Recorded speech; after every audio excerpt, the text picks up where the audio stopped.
Et en fait, le marché français est un marché relativement compliqué à intégrer. Et ça, c'est assez connu. Il y a beaucoup d'exigences. En fait, nous, ce qui se passe côté data tech, c'est on essaye de donner l'information de ce qui se passe après la commercialisation de leurs produits.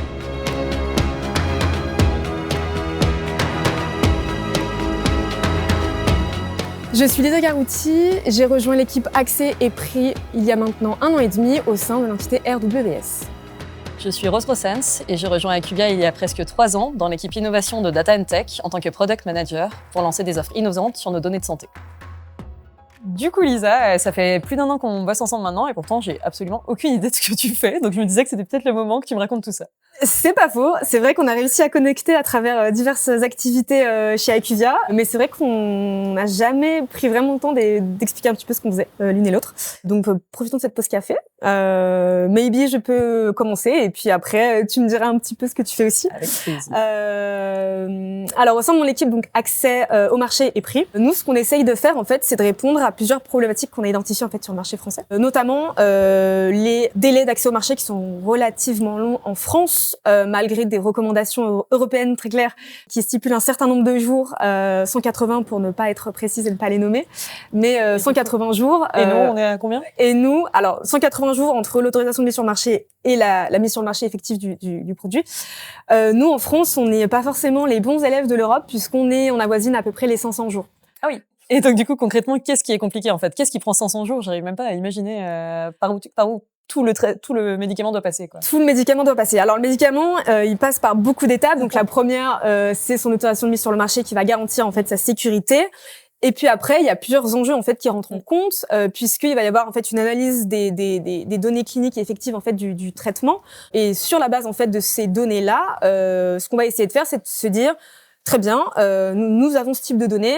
Dans cette pathologie-là, on va pouvoir atteindre quel type de population cible en fonction de telle ou telle indication. On va aussi prendre en compte, en fait, tout ce qui est un petit peu environnement concurrentiel, quelles sont aussi les recommandations réglementaires qui sont faites par rapport à cette pathologie.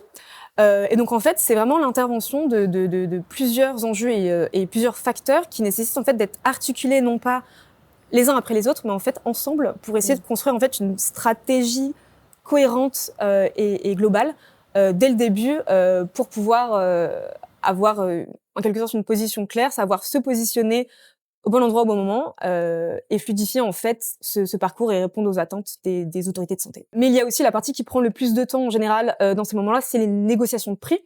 Et en fait, ce sont des délais qui sont difficilement compressibles parce qu'en fait, ça va dépendre de l'entente qui va être faite autour d'un traitement pour qu'il soit mis à disposition. Et donc, ces négociations de prix en général prennent beaucoup de temps. Est-ce que du coup, c'est peut-être un peu plus clair pour toi, un petit peu l'accompagnement un peu qu'on propose, ou il y a encore peut-être des zones d'ombre, je sais pas. Tu me dis, on est là pour ça. C'est effectivement plus clair et ça permet quand même de raccrocher les wagons parce que je commence à avoir des termes, des concepts que je vois moi-même dans mon travail de mon côté, quoi. Qui du coup me semble est la partie qui intervient en fait juste après la mienne et puis juste après la mise à disposition en fait des traitements pour les patients, si j'ai bien compris ce que tu fais de prime abord. Exactement. En fait, nous, ce qui se passe côté data tech, donc on est vraiment une autre entité, c'est on essaye de donner l'information au laboratoire de ce qui se passe après la commercialisation de leurs produits. Donc c'est-à-dire que certes, c'est bon, il est lancé grâce à votre super travail, mais ils savent pas encore si les médecins sont au courant de son existence, si il atteint les bons patients aux bons endroits et comment même géographiquement c'est réparti et vendu dans les différentes pharmacies de ville, d'hôpital et de manière générale. Et donc en fait, nous, ce qu'on fait, c'est d'un côté, on essaye de récupérer toutes ces informations-là, toutes ces données sur la circulation des médicaments en France, et de l'autre, on essaye de fournir des solutions pour donner des réponses en analysant ces données-là aux laboratoires, aux hôpitaux, aux pharmacies sur les problématiques qu'ils rencontrent. D'accord. Donc si je comprends bien, c'est scindé en fait un petit peu en 2 parties. C'est d'abord une partie collecte de data que vous faites, et puis ensuite sur ces data collectées, c'est vraiment du coup une analyse que vous êtes capable de faire et ensuite de fournir avec les clients avec lesquels vous travaillez. Ouais, exactement. Donc moi, je travaille plutôt dans cette seconde partie de créer des offres, en fait, créer des offres autour de la donnée, et on y répond en fait de 2 façons. D'une partie, en faisant des offres, on va dire standardisées, des outils, des applications qui permettent au laboratoire d'avoir l'information qu'ils cherchent, typiquement, combien de prescripteurs ont commencé à prescrire mon produit dans les mois qui suivent le lancement? Est-ce que mon médicament atteint bien sa population cible, que tu as d'ailleurs définie? Tout à fait. Tout ce genre de problématiques à partir des données de vente des différentes pharmacies sur l'entièreté du territoire national. Et de l'autre côté, si les clients ont des questions plus précises qui demandent une expertise métier spécifique sur les problématiques du laboratoire, là, on va être accompagné par notre entité consulting qui, eux, ont une expertise métier forte sur les problématiques des laboratoires et qui peuvent en fait compléter ce qui est fourni par nos offres, on va dire nos offres standards, nos applications, nos logiciels génériques.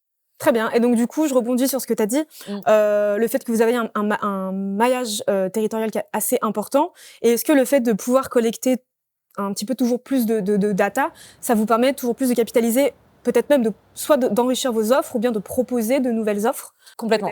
Complètement. C'est vraiment la première source on va dire, d'inspiration pour lancer des nouvelles offres. Si je donne un exemple, on a mis sur le marché l'année dernière un logiciel qui permet de suivre les ventes d'un médicament auprès d'une suite de médecins spécifiques. C'est-à-dire que si on a communiqué auprès de médecins, on souhaite savoir si eux, ils ont été convaincus et ils sont convaincus que mon médicament, c'est vraiment le meilleur pour traiter la pathologie des patients.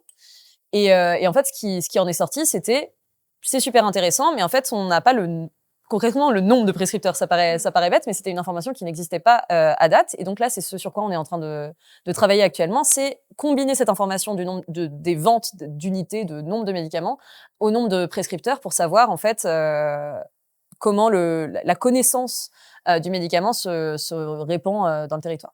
D'accord. Et donc, du coup, si je comprends bien, toutes ces datas en fait que vous êtes capable de collecter et puis ensuite d'analyser, elles servent en fait complètement en fait à répondre aux besoins patients.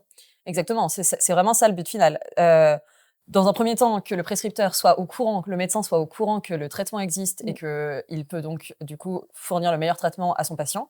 Ensuite, que le patient ait accès à ce produit-là, à ce médicament-là dans sa pharmacie de ville. Et donc dans tout ça, il faut en fait que l'information circule et que tout le monde soit au courant des informations pour que on puisse offrir le meilleur traitement aux patients au bon moment. Complètement. Très clair. Bon, finalement, c'était bien de prendre ces petites 10 minutes et puis de faire un peu un petit point sur qui fait quoi. On y retourne ? On y retourne. Let's go.